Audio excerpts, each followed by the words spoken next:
السلام عليكم ورحمة الله وبركاته.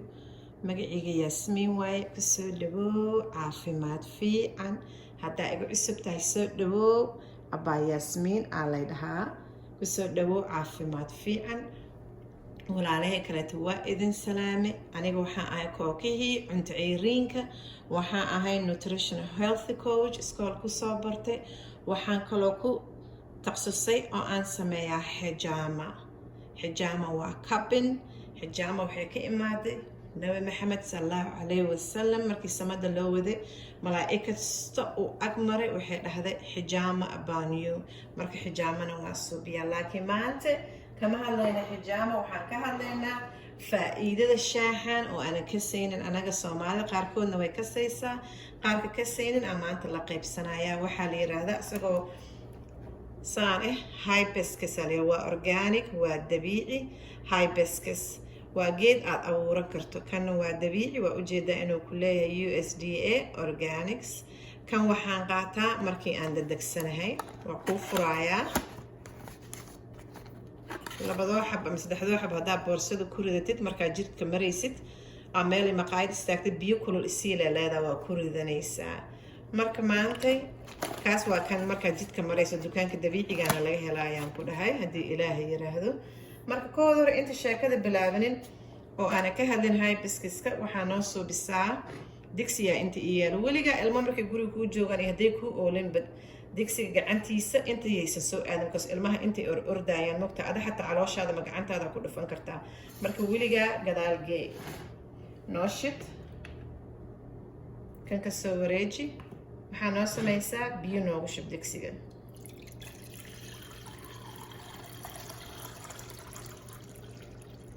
ha iska karkaro waxyara aan wajeedaa sug ma soo qaban kari, waa kaasa soo qabta. marka ha noo karkaro. intuu noo karkaraayo shaahaan subsanaynaa. maanta shaah waa hibiscus aan ka hadlaynaa iyo faa'iidadiisa insha allah tacaala. intuu noo karkaraayo isagoo waxaana ii yaalo walaalayaal markaan guriga joogo oo caleen ma ujeedaa saasa u egtaa isagoo caleen iyo isagoo mataqaanaa baakadiisa ku jiro. dad waxaa nagu jiraan qabaan wax la yiraahdo celiac disease, gluten issue ay qabaan. marka kan baakadoo kale ku jira wuu dhibayaa, xaashida ku dhex jirta maaragtay aad dhibaysa dadka qaarkood. marka waxaa u roon dadkaas oo kale kan inay samaystaan, dhalo ku shubo ama tarmuus ku shubo, hore u qaado. marka maanta ujeedadu caleyntiisa saasay u egtaa hibiscus aa la yiraahdaa. ujeedaa maasha allah tabaaraka allah, aad una caraf badan, anuu ila carfaayaa.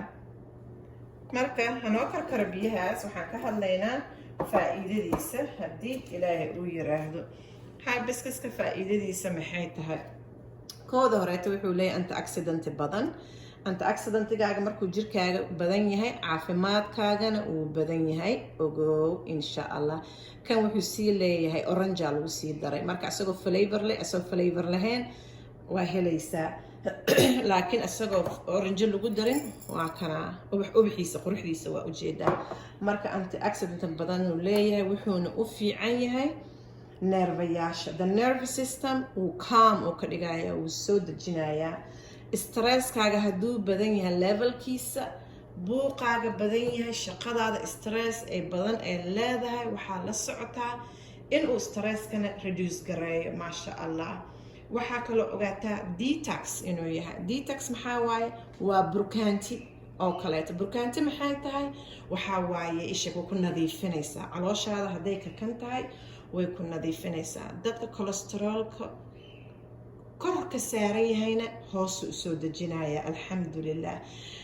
wuxuu kaluu qabaa waxyaalo ilaahay ugu talagalay oo protect garaynayo oo difaacayaan our heart, wadnaheena uu difaacaya. wuxuuna oo kale ka hortagaa strooga, cudurka la yiraahdo strooga.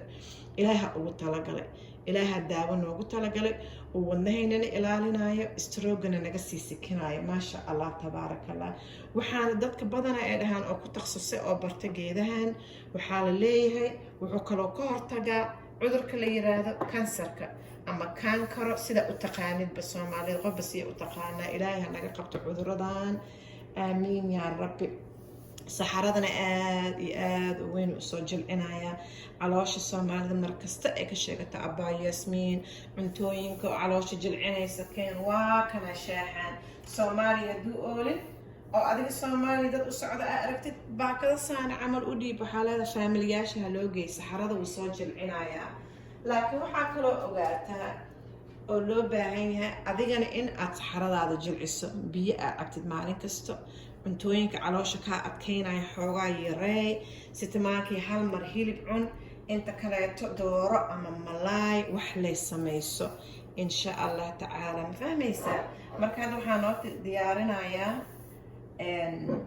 ishaag saa ugu shubi lahayn caleenta iyo waxaas marka hanoo karkaro biyahaas intay noo karkaraayo intaan kuusoo wareejinayaa kaamarada kusoo maba deminayaba maanta because markaad demiso shaqada haddana kugu sii badanayso it's a lot of work markaa videoyaal wax samaynaysid marka jelmada inta noo taalo waa kaasaa kanaan soo qaadayaa ujeedido noogu shub xoogaa halkoo macalgadlay xataa noogu shub bes haddii ilaaha yiraahdo intaasaa nagu filaanayso biyaha noo soo kululaanayo haddaa rabto malab yar ku darso haddaa rabto sidiisa ku cab aniga sidiisaan ku cabaa malab kuma darsado koob inta noo sii dhig haddaa inta wada joogi laheedeen waa idin sii badin lahaa koobabka maasha allah tabaaraka allah inta noo sii dhigkan waxay naga taha qurux keliya xoogaa biyo hadda way soo karkarooyaan noo dami jak noo sii soo qaad ujeedido bismi illaahi raxmaan raxiim waa kaasaa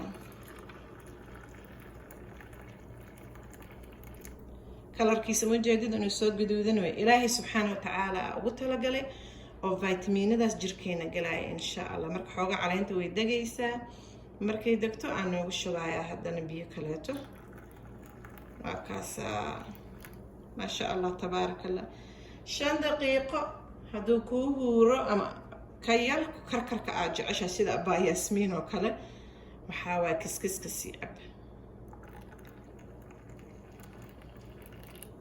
haddii bahal yariisa saana aa haysanin digsigaaga ku shubaysaa markaa ku shubto waa daboolanaysaa no problem inaad haysatid jelmadan oo kaleeto muhiim ma aha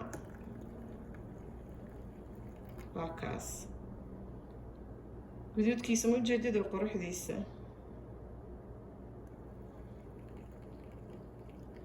jelmada dhagay ku noqoto ma ujeedido jak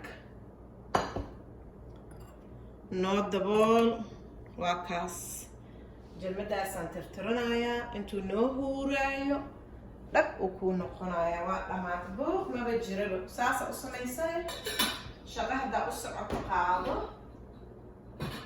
maasha allah tabaaraka allah haddaa bacadla ka shaqaysi tarmuus ka shubo hore u qaado waxyaalaha faa'iiday ku keenayaan fadhiga badan iyo waxaabaa dhibay leedaa saxaradaa kugu dhagayso marka waxaad subinaysaa jak haye baa laydin qurxinayaa instagramna in la geliyo waa moogtaa waa la qurxinayaa dadkan uga faa'iideynaynaaye insha allah waa kaasaa inta keedan koobka bal quruxdiisa walaalayaaloo fiiri siduu ilaahay noogu talagala rinji laguma darin wax lagu darin malaha adinkaa ujeedeen ilaaha sameeyey marka cuntooyinka ilaahay aan ku dadaalno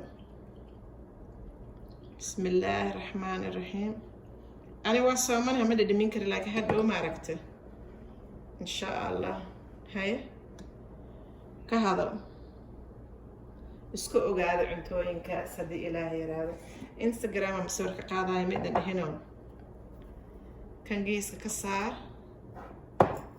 أنت لما تقانا حوغا قدادي سيد الله أركو هاي بسكس هادو waan ka qaadayaa hadii ilaahay yiraahdo jak masawiraaba laga qaado yaabo ma sha Allah tabaaraka ilaahay ka hadal quruxdaas ak ma ahano waxaan kaloo sameynaa xataa xoogaa maaragtay abaa yaasmiin dheesheeda badanay maasha allah ku celi xataa suu guduudkiisa usii bato haye jack bas hadda mujeedida xoogaa guduudkiisa soo batay mahano mujeedida hoos soo batay xoogaa shub haddana dhag kalarkaan ka rabaa moogta masalbarkaan ka qaadaayo dhag dhag dhag iga dheh haye jazaakalla khayr walaalaha isku ogaada shaaxyadan insha allah wixii faa'iido ahna waa ku dadaalayaa saxaradana waa ogtiin wuu soo sameynayaa marka caloosha hadday socotana maxaa waay caafimaadkana uu badanayaa insha allah jazaakalla khayr saa ila socoteen haddaa igu cusubtaa subscribe garayso waxyaalaha abaa yaasmiin soo saarta oo faa'iidooyinka ah sidaa u heshid insha allah walaalahay kaleetana sulka dhagsiiya jazaakalla khayr maalin wanaagsan asalaamu calaykum waraxmatullahi wabarakaatuh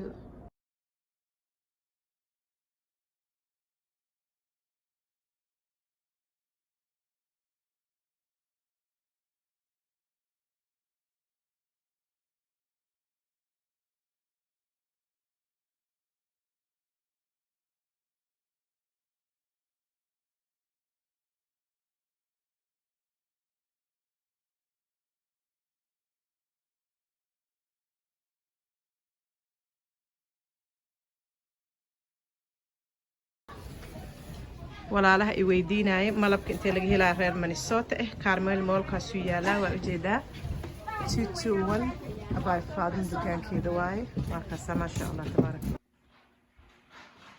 walaalaha iga raadinaya inaan toobin u sameeyo habka la igu helayo waxaa waaye xafiiskayga markasta waxaa la i weydiinayaa toobinaan raba abaayo inaa ii sameyso sax raggana waa u sameynaa dumarkana waa u sameynaa Fitra Wellness Center aana laga helaa qofkii ballan dhiganayo haddaa ii dhowda haddaa meel dheer ka imaanaysid sax toobin waa sameeyaa maasha allah tabaarakallah Fitra Wellness Center appointment haddaa dhigato aa imaato waa kuu sameynayaa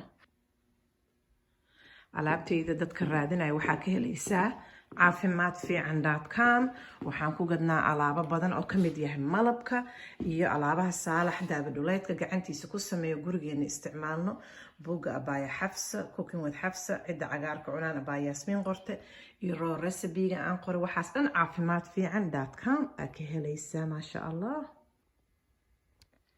sax gabdhahana waa u qiiqiyaa hoosta raggana waa u qiiqiyaa ragga baabasiirka dilay qiiqis aan u sameeyaa hafda xafiiskayga imaadid kuraastaas waxaa waay kuraasta qiiqinta gabdhaha hoosta infectionka PCOS waxaas dhan haa waa ka shaqeeyaa alxamdulilah washukrilah maasha allah idheh fadlan haddaa alaabtayda dalbatid waxaan kuugu weydiisanayaa inaad ku dadaashid fadlan adreeskaaga saxan ku qor meesha saysan dadka dhib ugu qabsanin adna waqti aysan alaabta kaaga qaadanin oo annagana nalagu soo celinin jazaakallah khayr sax alaabta aan ku qiiqiyo waxaa ka mid ah geedkan jaalaha ujeedid iyo 3 kale 4 kalena way jirtaa kan ag yaalana postpartum dhaha ayana ujeedidna waa maamada gabadha noqotay maamo oo markay dhasho loogu talagalay shaax ay cabayso maasha allah tabaaraka naaskan caanaha ka keenaya xanuunka iyo mindhicir xanuunka waxaas dhanna joojinaya maasha allah